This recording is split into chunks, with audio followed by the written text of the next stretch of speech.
السلام علیکم ورحمۃ اللہ۔ مؤذن کا مقام۔ حضرت عبداللہ ابن عمر رضی اللہ عنہ سے روایت ہے، فرماتے ہیں ان رسول اللہ صلی اللہ علیہ وسلم قال من اذن سنتی عشرۃ سنہ وجبت له الجنہ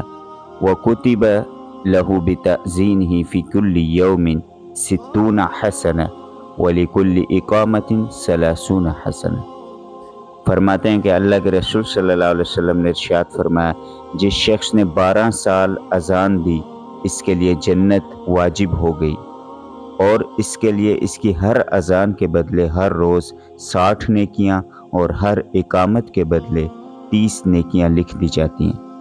اذان شعار اسلام سے ہے، اس لیے نبی صلی اللہ علیہ وسلم کسی بھی علاقے میں اذان سنتے تو وہاں حملہ نہیں کرتے، چنانچہ آپ صلی اللہ علیہ وسلم نے ہر نماز کے لیے اذان کا حکم دیا۔ حضرت مالک بن حویرث رضی اللہ عنہ بیان کرتے ہیں کہ مجھے میرے علاقے میں واپس کرتے ہوئے رسول صلی اللہ علیہ وسلم نے ارشاد فرمایا، فَإِذَا حَضَرَتِ الصَّلَاةُ فَلْيُؤَذِّنْ لَكُمْ أَحَدُكُمْ، کہ جب نماز کا وقت ہو جائے تو تم میں سے کوئی شخص اذان دے۔ اسی طرح ابو سعید خدری رضی اللہ عنہ سے روایت ہے کہ آپ صلی اللہ علیہ وسلم نے ارشاد فرمایا، لا يسمع مد الصوت مؤذن جن ولا انس ولا شیء الا شہد له یوم القیامہ، کہ مؤذن کی آواز جہاں تک جاتی ہے وہاں کی ہر چیز، ہر مخلوق کل قیامت کے دن اس کے ایمان کی گواہی دے گی۔ بعض روایات میں مؤذن کو اطول الاعناق یوم القیامہ بھی کہا گیا ہے کہ کل قیامت کے دن سب سے لمبی گردنوں والے، اونچی گردنوں والے مؤذن ہوں گے، یعنی ان کے سر فخر سے بلند ہوں گے، ان کی گردنیں اونچی ہوں گی۔ اسی طرح مؤذن کے مقام کے بارے میں آپ صلی اللہ علیہ وسلم نے یہ بھی ارشاد فرمایا، لو یعلم الناس ما فی النداء والصف الاول ثم لم یجدوا الا ان یستہموا لاستہموا علیہ، کہ اگر لوگوں کو معلوم ہو جائے کہ پہلی صف میں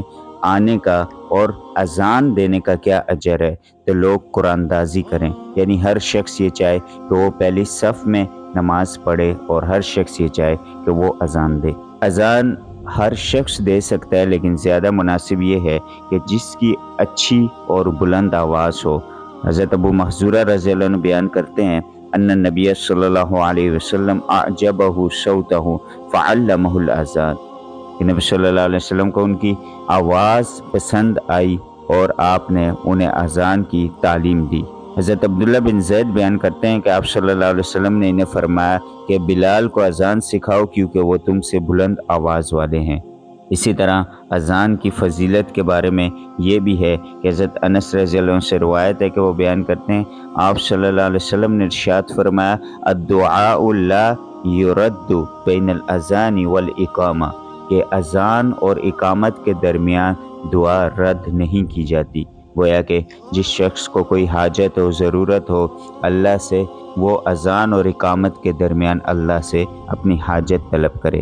اسی طرح جو شخص اذان دے تکبیر کا زیادہ حقدار وہی ہے، تو لہٰذا کوشش یہی کرنی چاہیے کہ جس نے اذان دی وہی اقامت کہے، البتہ اگر کوئی دوسرا بھی کہہ لے تو یہ جائز ہے۔ عبداللہ ابن عمر رضی اللہ عنہ سے روایت ہے کہ آپ صلی اللہ علیہ وسلم نے ایک آدمی سے فرمایا، مؤذن کی اذان کا جواب دینے کے بعد جب آپ فارغ ہو تو جو بھی اللہ سے مانگے گا اللہ عطا کرے گا۔ اللہ رب العزت سے دعا ہے کہ ہمیں بھی اذان دینے اور اذان کی اہمیت اور قدر و قیمت جاننے کی توفیق عطا فرمائے۔